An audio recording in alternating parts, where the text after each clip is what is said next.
अस्सलाम वालेकुम नाज़रीन, मैं हूं नईम खान और आप देख रहे हैं मेरा डिजिटल चैनल। नाज़रीन, आज के वीलॉग में दो बड़ी खबरें हैं जो न सिर्फ पाकिस्तान बल्कि दुनिया की सियासत पर भी असर डाल रही हैं। पहले बात करते हैं पाकिस्तानी सियासत, जहां पाकिस्तान तहरीक इंसाफ एक बार फिर सुर्खियों में है। इमरान खान ने वाज़ेह ऐलान किया है कि पीटीआई किसी भी सूरत में इलेक्शन में हिस्सा नहीं लेगी। ये बात थी इमरान खान साहब। ये ऐलान ऐसे वक्त पर आया जब सियासी माहौल पहले ही तनाज़ात और कशीदगी से भरा हुआ। लेकिन सवाल ये है कि ये फैसला किस बुनियाद पर हुआ और उसके पीछे पीटीआई के सियासी कमेटी के अंदर होने वाली बहस और वोटिंग का क्या अमल दखल।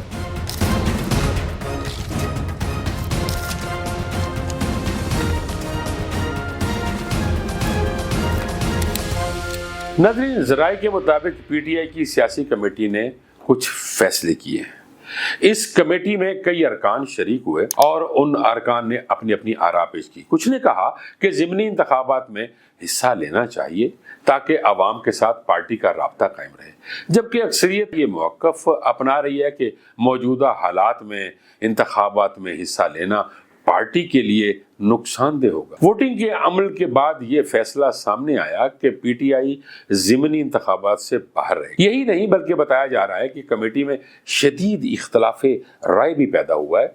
कुछ अरकान ने इस फैसले को पार्टी के बयानिए के खिलाफ करार दिया है, मगर अक्सरियत ने इमरान खान की राय को मुकद्दम रखा। अब नाज़रीन, सवाल यह है कि क्या ये फैसला वाकई पार्टी के लिए सूदमंद होगा या फिर पीटीआई अवाम से कट जाएगी, क्योंकि सियासी माहिरीन का कहना है कि अगर कोई जमात इलेक्शन के मैदान से खुद को अलग कर लेती है तो वो रफ्ता रफ्ता अवामी हिमायत और मकबूलियत खो देती है। दूसरी तरफ इमरान खान का मौक़िफ़ ये है कि ज़िमनी इंतखाबात महज एक ढोंग है और उनमें हिस्सा लेना दरअसल सिस्टम को जवाज फराहम करने के मुतरादिफ होगा। यही वजह है कि पीटीआई ने ये कदम उठाया। यहाँ ये बात भी याद रखना चाहिए नाज़रीन कि इमरान खान और उनके पार्टी के पहले ही कानूनी मसाइल और मुकदमात में उलझे हुए हैं।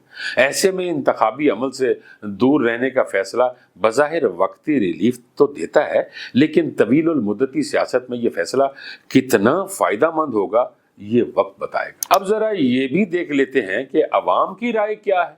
सोशल मीडिया पर बड़ी तादाद में लोग ये कह रहे हैं कि पीटीआई को इंतखाबात में हिस्सा लेना चाहिए ताकि अवामी हिमायत का अमली मुजाहिरा हो, जबकि कुछ लोग इमरान खान के फैसले को दुरुस्त करार दे रहे हैं, क्योंकि उनके मुताबिक मौजूदा इलेक्शन कमीशन और हुकूमती मशीनरी के तहत साफ और शफाफ इंतखाबात मुमकिन नहीं। यूं नाज़रीन, ये मामला पीटीआई के अंदरूनी इख्तलाफात और इमरान खान के बयानिए का इम्तहान भी है। अगर पार्टी इस फैसले पर कायम रहती है तो ये मुस्तकबिल में उसकी सियासत को एक नए रुख पर डाल सकता है। नाज़रीन, कल एक बड़ी बात हो गई कि अलीमा खान के सताए हुए सलमान अकबर राजा ने इस्तीफ़ा दे दिया और कहा कि वो हमेशा तनकीद की जद में रहते हैं।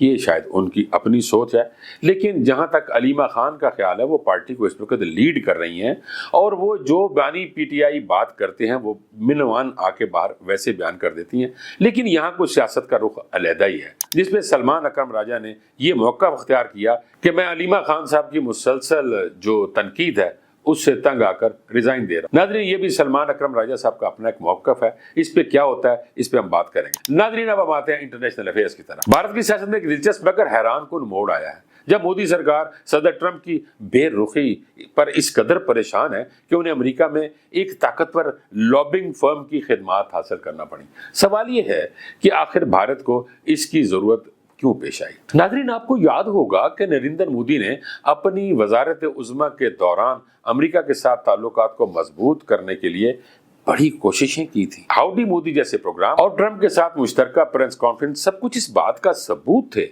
कि भारत अमेरिका के साथ अपने स्ट्रेटेजिक पार्टनरशिप को बढ़ाना चाहता है। लेकिन वक्त बदला और ट्रंप इंतजामिया ने भारत के साथ वो गर्मजोशी दिखानी छोड़ दी जो पहले थी। खास तौर पर तिजारती ताल्लुकात और इंसानी हकूक़ के मसाइल पर ट्रंप हुकूमत ने भारत पर बहुत ज़्यादा दबाव डाला।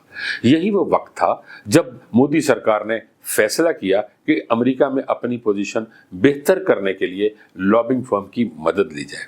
ये फर्म भारत के लिए अमेरिकी ईवानों में बेहतर तासुर कायम करने और पॉलिसी साजों पर असरअंदाज होने का काम करेगी। नाज़रीन, अब सवाल यह है कि भारत जैसी बड़ी मईशत और खित्ते के ताकत को आखिर अमेरिका में लॉबिंग की जरूरत क्यों पड़ी? तजिया निगार कहते हैं कि इसकी असल वजह कश्मीर का मसला है। जब भारत ने 2019 में मकबूजा कश्मीर की खसूसी हैसियत खत्म की तो आलमी सतह पर भारत पर शदीद तनकीद हुई। अमेरिका के अंदर भी कई अरकान कांग्रेस ने खुलकर मोदी हुकूमत पर तनकीद की। उस दौरान ट्रंप ने भी सालिसी की पेशकश की, जिसे भारत ने मुस्तरद कर दिया। यही वो मोड़ था जब ताल्लुकात में दरारें पड़ना शुरू हो। नाज़रीन, मोदी हुकूमत जानती थी कि अगर अमेरिका में अपना तासुर बेहतर न बनाया गया तो आलमी सतह पर उसके लिए मुश्किलात बढ़ जाएंगी। यही वजह है कि उन्होंने एक ताकतवर लॉबिंग फर्म को भारी मुआवजा देकर यह जिम्मेदारी सौंपी। इस फर्म का काम क्या होगा? इस फर्म का काम होगा कि अमेरिकी ईवान नुमाइंदगान, सेनेट और थिंक टैंक्स में भारत के हक में बयानियां पेश करे ताकि ट्रंप इंतजामिया की बेरुखी को किसी हद तक कम किया जा सके। ये बात भी अहम है कि अमेरिका में लॉबिंग एक आम अमल है, मगर जब कोई बड़ा मुल्क इसका सहारा लेता है तो ये सवाल जरूर उठता है कि क्या वाकई वो मुल्क अपनी पॉलिसियों पर इतना पुरएतमाद नहीं है कि उसे लॉबिंग की जरूरत पेश आई। यूं नाजरीन, मोदी सरकार का ये कदम इस बात का इजहार है कि आलमी सियासत में सिर्फ बड़े जलसे और ताकत के मुजाहिरे काफी नहीं होते। असल ताकत इस बात में है कि आप किस तरह दुनिया के बड़े फैसला साज मराकज में अपनी पोजीशन मजबूत करते हैं। नाज़रीन, आपने आज के व्लॉग में देखा कि एक तरफ पाकिस्तान में पीटीआई ज़िमनी इंतखाबात के बाइकआउट के फैसले के बायस एक नई सियासी बहस छेड़ चुकी है, तो दूसरी तरफ भारत आलमी सतह पर अपनी साख बचाने के लिए लॉबिंग फर्मों के दर पर जा पहुंचा है। दोनों खबरें इस बात की अक्कास हैं कि सियासत में फैसला सिर्फ वक्ती नहीं बल्कि मुस्तकबिल पर गहरा असर डालते हैं।